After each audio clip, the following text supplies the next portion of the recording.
Good evening. Uh, we're a little apart here. I had a little bit of a mishap last night with this head.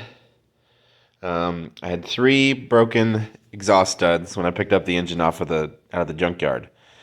Both ones on the ends on that side, one on this side, and then so three. One on this side and two on that side.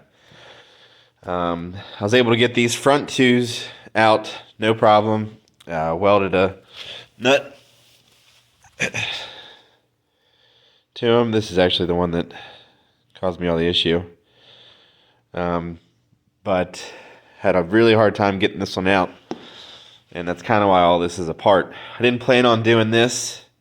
I wanted to get the car running and then kind of tear it down and put a cam in it and springs and that stuff.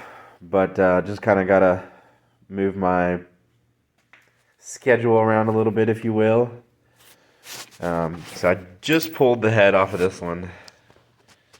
Pistons are pretty dirty, but overall good shape. Let's see. Cross hatching looks really good. There's no big ridge on the top of the cylinder wall. So coolant was a little gunky, but no big deal. And then this side, I took apart last night, cleaned up, got all the gunk off the pistons. I haven't pulled the lifters out yet. I'm going to wait until I get some things situated. I don't want to tear 30 things apart at once. But I didn't plan on doing this, but it is what it is. So I'll show you what happened. So I've got these ready to go. Take them to work tomorrow to clean them. But that's what I did. Well, not necessarily my fault, but welding pulled all the threads out. I think the stud was stripped to begin with, and I know you can helio coil them, but if you look back in there, I made a big mistake and drilled through the coolant jacket. I don't know if I'm going to be able to get it in there.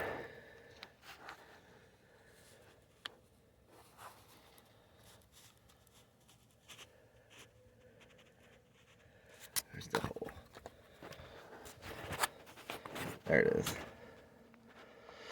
So yeah, I tried to weld it a couple times. Didn't have any luck. Decided to drill and just went all the way through, unfortunately. And I don't think it would have been very usable with the way it pulled those threads. I would have to helio coil it or something, and I'm just not a fan of them. I know they work, but I just don't really like them. They're always in the back of my mind whether they're going to pull out or whatever. So I tend to be a perfectionist sometimes, and this is one of those cases. So this is the incomplete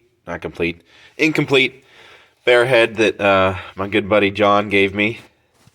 He always seems to have what I need in a pinch. I just have the regular 706 casting heads.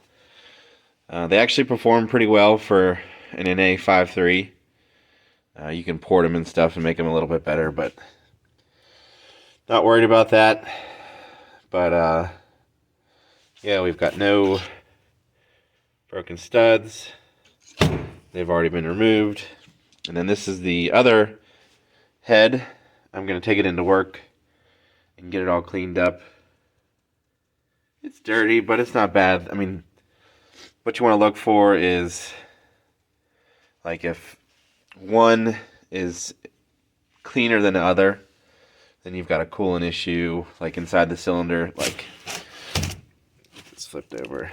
Like, if you have one combustion chamber that's really clean compared to the others, you've probably had a head gasket issue or a cracked head. But I mean, other than just being dirty, this is all pretty good shape. I don't see any indication of bent valves or anything like that. They'll be cocked sideways, but I've got some parts on the way. I've got the Pack 1219 springs coming with new seals, so they'll go in this head and this one as well. I'm going to pull the valves I have out of the messed up head, lap them into here, and then I'm just gonna take this apart, clean it, maybe lap the valves as well, depending on the condition they're in. But yeah, pretty straightforward process. I've got a cam that's going to be on the way. I'm doing the Sloppy Mechanics Best cam. It's a pretty good all-around cam. Pretty excited about that. It's going to have a real choppy boy idle, so that'll be cool. But yeah. I also cleaned these valve covers up today at work, and as well as the windage tray. I did modify it a little bit for the low oil pan. So that's ready to go. I'm also going to take the push rods in and get them cleaned up. Seems I lost one of these on the way from the driveway.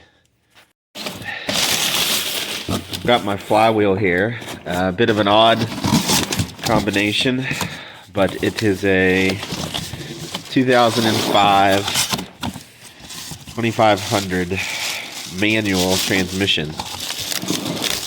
I think I got to pull these dowels out. But this is for 11-inch clutch and shares the same bolt pattern for the clutch as a big block Chevy, which is the clutch I'll be using. So it'll work with that starter, and everything should bolt right up. So that's cool.